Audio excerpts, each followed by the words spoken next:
Hi, it's Jay from Jay Schwanke's Life in Bloom, and I'm here with English Gardens to create container gardens with you today. And so I thought it's a really good idea right now for us to support our bee population. It's extremely essential that pollinators become an important part of how we garden.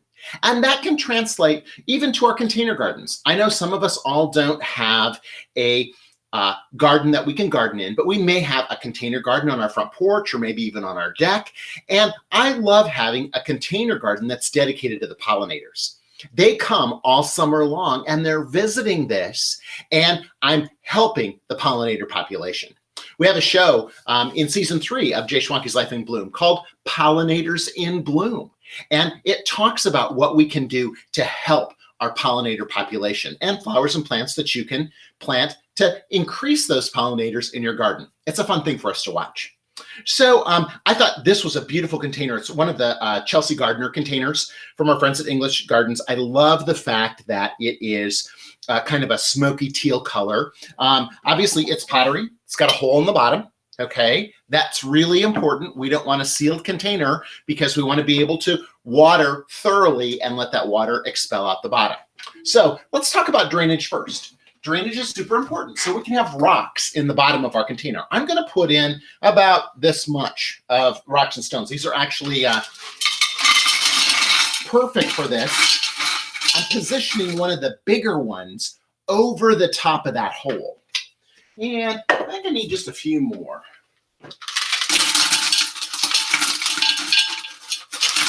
That looks about right.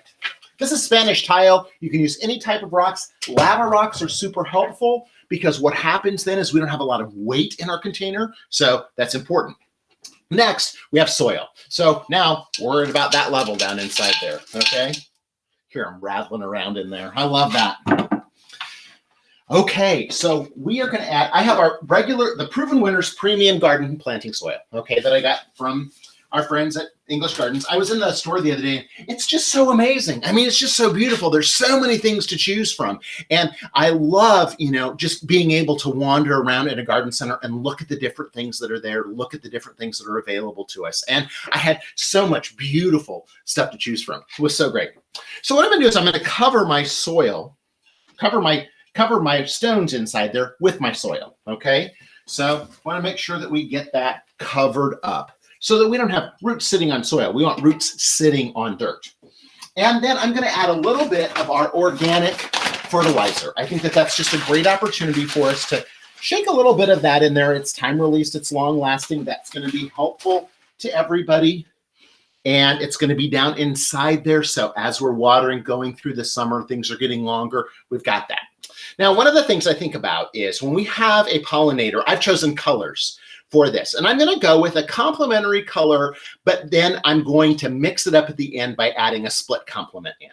And so what we're going to do is we're going to be using yellow and purple flowers together. When we see those, we're going to create excitement. The other thing is that when we're looking at our tags at English Gardens, we want to look for things that are pollinator friendly, and that's super important. So my anchor for this is going to be a coreopsis. And this is the Jethro Tull coreopsis. And I'm going to add him here. Now what I'm going to do is I just want to come inside here and I'm going to break off a little bit of this. This is actually a perennial, okay? And so here's my thought process. I like to make my money go as far as I possibly can when I'm planting my container gardens. And so what I'm going to do with this is great because it's actually a perennial. So at the end of the season, I'm going to be able to move it to a different location in my yard, okay? Which is going to be great because then next year it's going to come back year after year after year. So I've got that leveled up right there towards the bottom of my, I don't want it to be sitting up above the edge.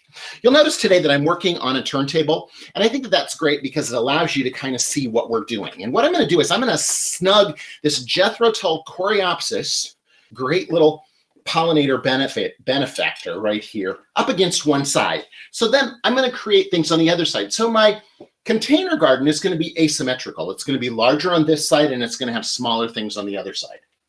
The next thing that I'm going to add is a Rose Marvel Salvia, okay? Another super be attractive.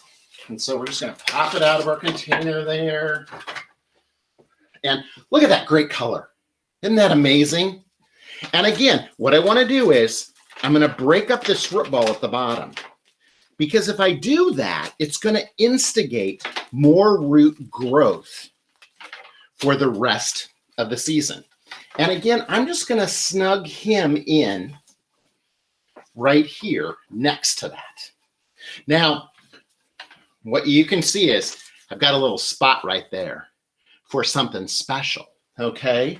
And so I got super infatuated with the Proven Winners Nemesia. I think that they're a great flower. And I noticed last year that there were so many pollinators all over the Nemesia and that they loved them.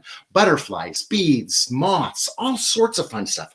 I even had some hummingbird moths coming in for that Nemesia. And so I figured, you know what? This is a great little surprise in my container garden, and it's going to slip right in between those two.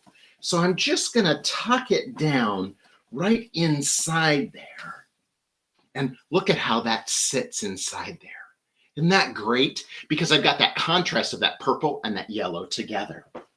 Now, here's another thing. I've got this side over here. And notice this is taller. My Nemesia is shorter. So I'm going to want something to be a little more low here. And I have to tell you, I am a sucker for phlox. I love phlox, and I know that we plant them in our yards. I know that we do all that kind of stuff, but I like to use them in container gardens, again, because at the end of the year, then I can come back in, I can grab this guy, and I can put him into my landscaping, and I'm going to have him for years to come.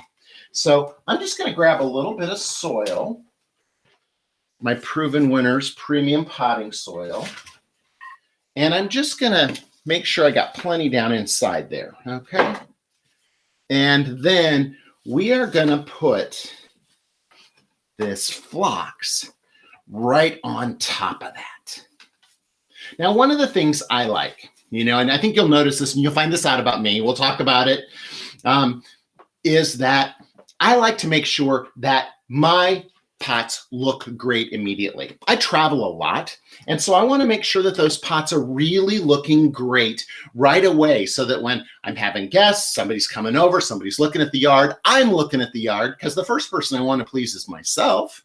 I want to make sure that it looks beautiful. So now look at that. We're going to have a wave of yellow blossoms up here. We've got the purple over here. We've got the pinks down here. And that was the emerald pink mountain pinks. I love that because in England, they call carnations pinks because it's a dianthus, okay? And so they always call them pinks. And I just think that that's a very charming thing. So when I saw that this was mountain pinks, I thought, oh yeah, I got to have that. That's wonderful. So now I've got room for one more plant right inside here. And I love lantana. I've always loved lantana since I was a little kid. And this Proven Winners, this is the Luscious Citrus Blend. I had this last year and I was just wild about it because it has some oranges and some reds and some yellows that all come on, and it bloomed all season long. So again, I want to adjust those little roots at the bottom there. That's great. And then this little guy is going to go right into that final spot that I have right there. I'm just going to make sure I got plenty of room for him inside there. I do. And you know what? People talk about the thriller in the middle and the fillers that go along next to it, and then the spillers that are going to cascade over the side. And that's what this lantana is going to do. This lantana is going to be that little bit of a spiller that's going to come over the side like this. And look at that. Look at the contrast it offers in between those. And this is just going to get loaded with buds as the summer goes along. It was one of the last things, my lantana was one of the last things I had blooming in my garden before the freezes last year. That was the last thing giving me lots of color and lots of fun stuff. So I'm just going to come along here. I'm going to add a little bit more of this potting soil that I have. I just pulled off of those roots because I don't want to waste anything. Obviously, this is going to go into my potting bin, or if I have a compost heap with these pieces with roots in it, could go into my compost pile as well. this year on Jay Schwanke's Life in Bloom for season 4. We'll be building a compost receptacle in the yard, so that's going to be super fun. So let's just get this guy filled in. And again, I want to make sure that I'm going around my entire pot and making sure that I'm filling in any areas so that there is no gaps in there. Because when I water, I want to make sure that I'm soaking the water as best as I possibly can. And I want to soak it, then I want to let it get dry, and then I want to soak it again. Okay, now look at that. That looks awesome, right? And it's going to be a really, really pretty centerpiece for my yard. I love the fact that we've got the coreopsis, we've got the yellow there, and then of course our hold on, I got the rose marvel salvia. I knew we were salvia, but rose marvel salvia, artemisia, our lantana, our pinks there, and the coreopsis. It looks really great. The other thing I want to remind you about too is I love this color in the garden because I think that this kind of teal rustic patina finish looks really good. And so remember, if you have little wonderful artifacts in the garden, this is my little it's a triple tortoise stack, okay? Same color as this. Look at how great those go together. And suddenly that makes a focal statement in my garden so that not only is it attracting the attention of the pollinators, but it's attracting the attention of people that are looking at it too. English Gardens is the perfect resource when you're going to look for these items, and make sure when you're planning a pollinator container garden that you're looking for the ones that are bee friendly or have the butterfly on them so that you know they're going to attract them. It's a great way for us to be friendly to our pollinators and include them in our gardening. I hope you had fun with this container, and I'll be back again with English Gardens to show you a couple more container gardens too.